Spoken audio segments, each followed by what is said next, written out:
Yes, of course. Mambo vipi mtazamaji wa Chris Media 24, as I told you, na kama ambavyo nilikuwa nimekusogezea taarifa mwanzoni kabisa kumuhusu msanii ambaye alikuwa chini ya Chief Godlove, alikuwa anaitwa Pipi Jojo. Leo rasmi ameachana lebo hiyo na sasa yuko msanii huru kabisa kwa ajili ya kuweza kuziendesha kazi zake. Je, lebo gani kubwa Tanzania imemchukua? Basi ndo kitu pekee ambacho kinafuata, na nini ambacho kimeweza kupelekea yeye kuweza kuachana na lebo hiyo ya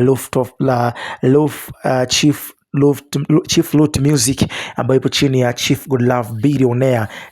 Ni shida gani ambayo imeweza kupelekea wawili hawa kuweza kuachana kwenye lebo? Mtazamo wako pia ni chanya kwenye hiki ambacho tunakizungumza. Usiache kuweka maoni yako hapo chini kwenye kile kitu ambacho tuna share hapa ndani, lakini pia hapo chini kuna neno subscribe, riguse sasa ili tuweze kuondoka kwa pamoja na kuweza kupenya taarifa mbalimbali ambazo zinachukua nafasi.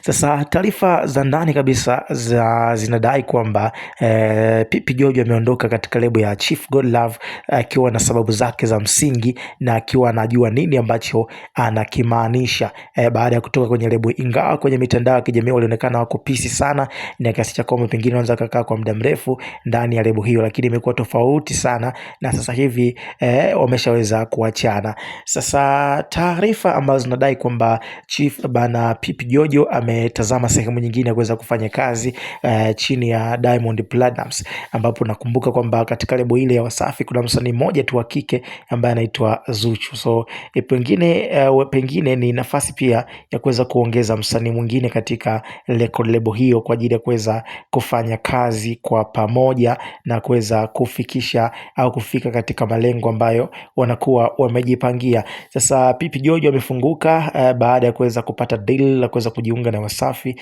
leo mapema kabisa, na kusema kwamba yeye ilikuwa ni ndoto yake na ni moja kati ya plani zake kubwa zaidi kuweza kujiunga katika lebo hiyo ya WCB, moja kati ya lebo kubwa zaidi za muziki hapa Tanzania, lakini pia hata nje ya Afrika Mashariki. Imekuwa ni lebo ambayo kila msanii amekuwa akitamani kuweza kufanya nayo kazi. Kwa hiyo kwa upande wake yeye anaiona ni nafasi kubwa sana, kwa sababu lebo hiyo imeweza kutoa wasanii wakubwa hapa Tanzania, ukimtaja Harmonize, Rayvanny, Zuchu, D'Voice, Lava na wengine wengi ambao wamepita katika mikono ile salama ya WCB. Kwa hiyo kwa upande wa Pipi Jojo, baada ya kuachana na lebo yake, leo ameona kama fursa ya kuweza kufahamika zaidi na kuweza kujiunga katika lebo ile ya WCB.